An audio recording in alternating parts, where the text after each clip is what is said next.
그런데 요즘같이 찬바람 불 때 그리고 계절 바뀔 때 비염 환자가 늘어난다 이런 이야기 많이 하는데 그런 여러 가지 이유 때문에 그런 그 콧물 환자가 증가하게 됩니다. 는 밥을 먹을 때 콧물이 줄줄 나온다. 크게 그거는 두 가지 원인 때문에 그런데요. 맑은 콧물보다 누런 콧물이 더 위험하다. 진행돼가지고 축농증이 나는 비염은 치료를 받으면 금방 나을 수 있다, 없다.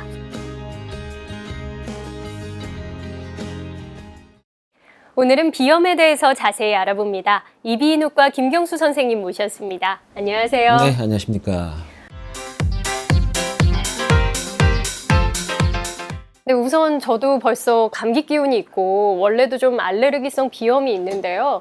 비염 환자가 알게 모르게 참 많은 것 같아요. 이 비염이라는 건 정확히 어떤 건가요?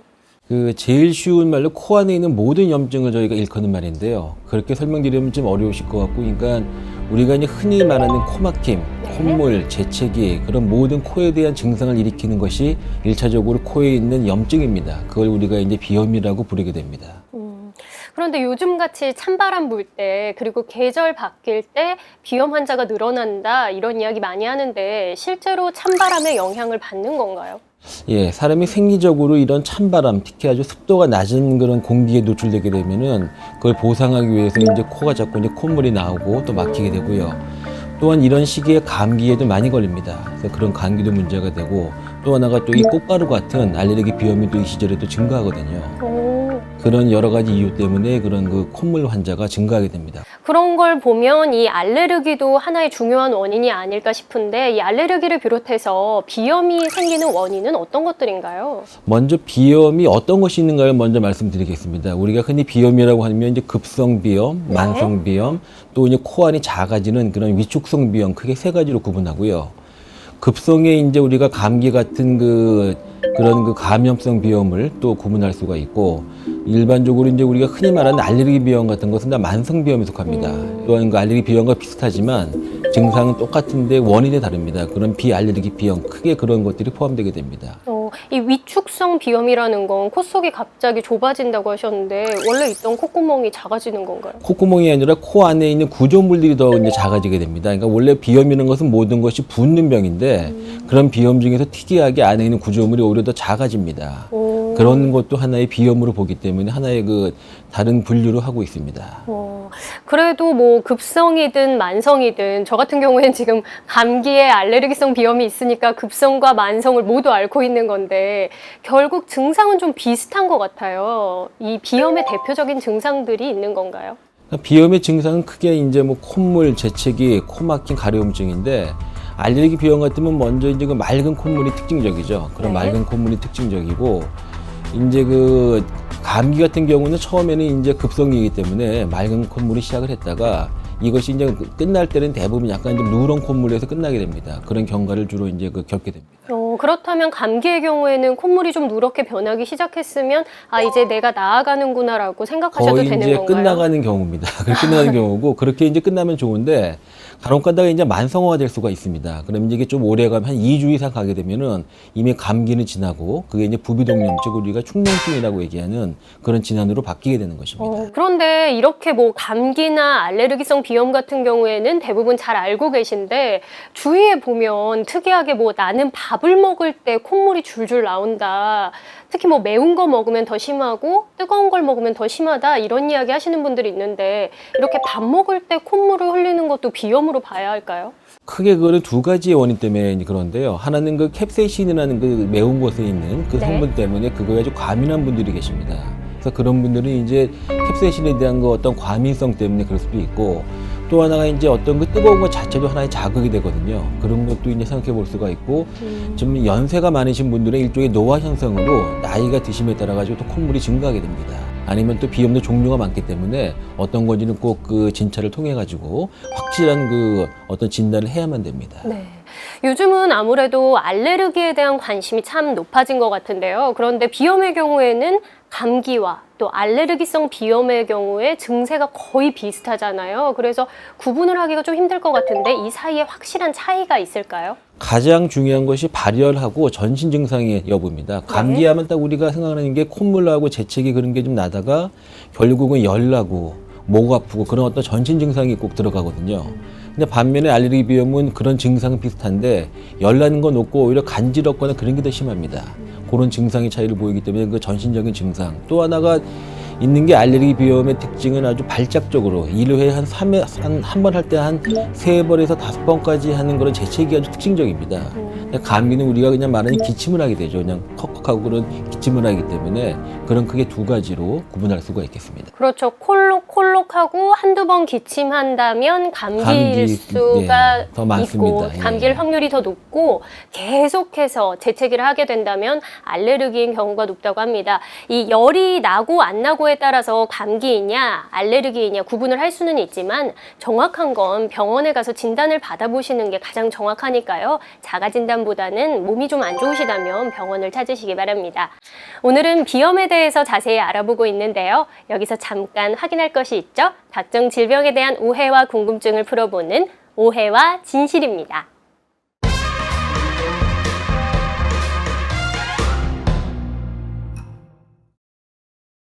네, 오늘의 오해와 진실은 두 가지입니다. 그 첫 번째, 맑은 콧물보다 누런 콧물이 더 위험하다. 정말로 그런가요? 그 맑은 콧물은 일반적으로 감기일 확률이 많죠. 내지는 뭐 알레르기 비염이나 해서 우리가 이제 흔히 보는 질환인 경우가 많은데 누런 콧물이면 이미 감기가 끝나가거나 아니면 이게 더 진행돼 가지고 축농증이 나는 그런 질환일 수가 있습니다. 그래서 아무래도 누런 콧물이 더 치료하기가 힘들고 또 오래가는 질환이기 때문에 좀 더 위험할 수가 있습니다. 감기 끝에 누런 콧물이 잠깐 나온다면 그건 괜찮지만 네. 장기간 지속된다면 축농증일 수 있기 때문에 좀 신경을 쓰셔야 되는 거군요. 쓰셔야 됩니다. 네, 그렇습니다. 자, 그럼 두 번째. 비염이 없던 멀쩡한 사람에게 갑자기 비염이 생길 수 있다. 저 그랬거든요. 이게 진짜 가능한 건가요? 우리가 말하는 알레르기 비염이 보통 이제 그 학동기에 아이들이 제일 많이 생깁니다. 한 80% 이상이 주로 이제 소아 아이들에 생기는데 한 20% 정도는 어른도 생깁니다. 그렇기 때문에 어른이 갑자기 생긴다고 해도 그게 이상한 건 아니고요.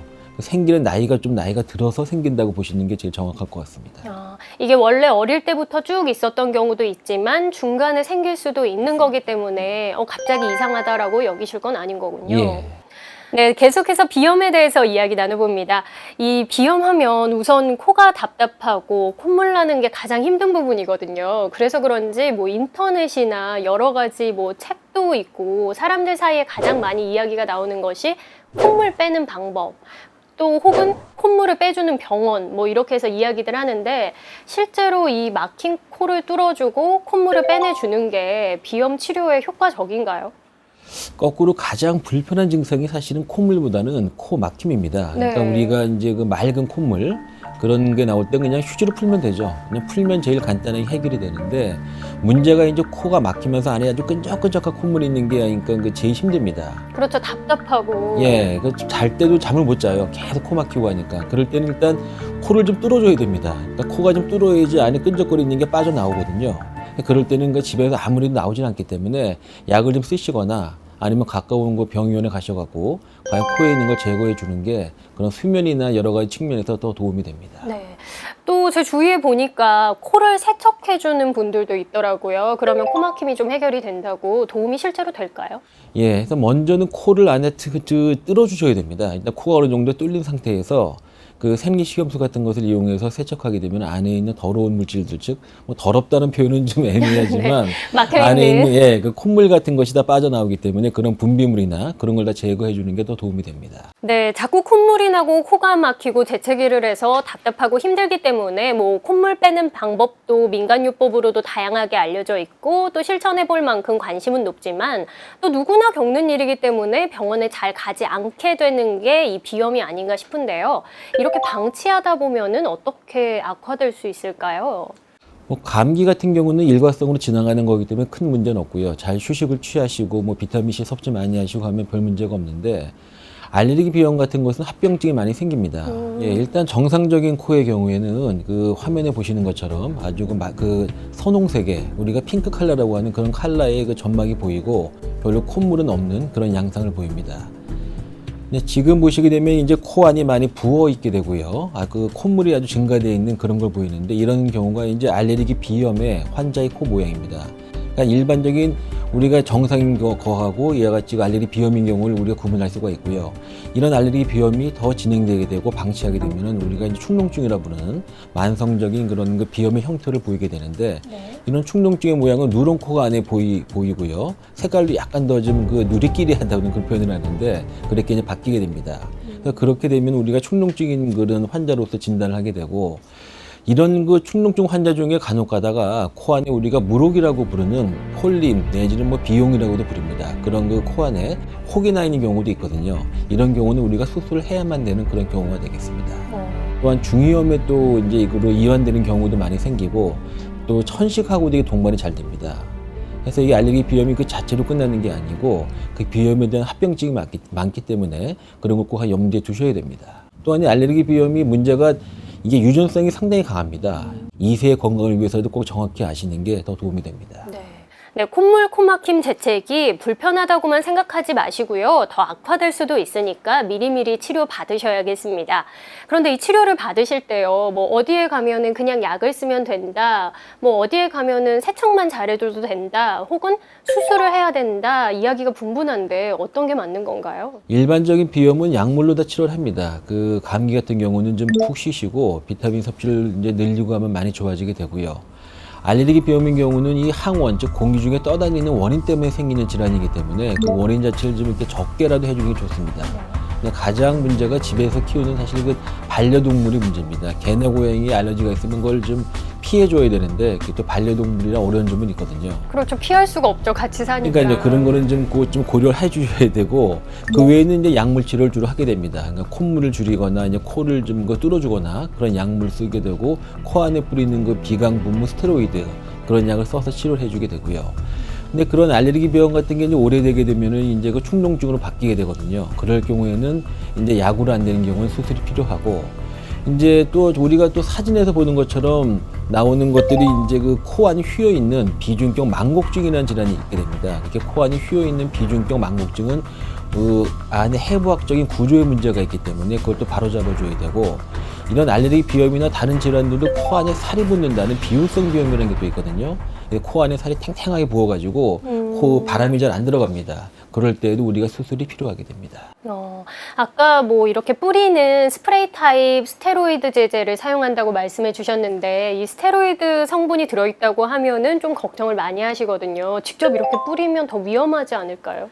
그 코에 뿌리는 게 전신적으로 흡수화되는 걸 우리가 생체 이용률이라고 보는데 그게 1% 미만입니다. 그래서 거의 뭐 전신적으로 흡수가 안 되기 때문에 하루에 한 번이나 뭐 2번 뿌리시는 것 갖고는 큰 문제가 전혀 되지 않습니다. 너무 그리고 자주만 뿌리시지 않고 적당량만 뿌리시면 문제되진 않는다는 거죠? 뭐 몇 년 동안 뿌려도 별 문제가 없다는 보고도 있기 때문에 크게 그건 걱정 안 하셔도 될 것 같습니다. 네. 기존에 만성 비염이 없었던 분들도 그리고 만성 비염이 있는 분들은 더 힘든 게 이 추워지는 겨울이잖아요. 이 겨울을 좀 코가 편안하게 나실 수 있도록 한 말씀 해주시죠. 가능하면 습도를 조절하는 게 제일 좋습니다. 그러니까 요새 가습기에 대한 얘기가 많이 나오는데 젖은 빨래라도 좀 많이 좀 걸어 놓으셔가지고 습도가 좀 유지가 되는 게 훨씬 편하시고요. 밖에 나가실 때는 가능하면 마스크를 쓰고 나가시는 게 훨씬 더 좋습니다. 네. 예. 오늘은 비염에 대해서 자세한 이야기 나눠봤는데요. 아직 끝나지 않았죠? 한 줄로 요약해보는 톡톡 처방입니다.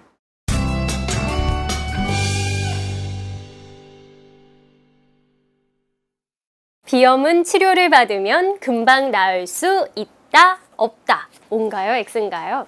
예, 정답은 O입니다. 네. 일반적인 급성 비염인 경우에는 이 약물 치료나 여러 가지 치료를 금방 좋아지게 되고요. 하나는 문제점은 아까 말씀드린 만성 비염이 문제인데 그것도 꾸준하게 원인 치료를 하게 되면 많이 좋아지게 됩니다. 네, 콧물, 코막힘, 재채기 흔히 겪는 일이라고 방치만 하지 마시고요. 금방 치료할 수 있으니까요. 적극적으로 치료하시기 바랍니다.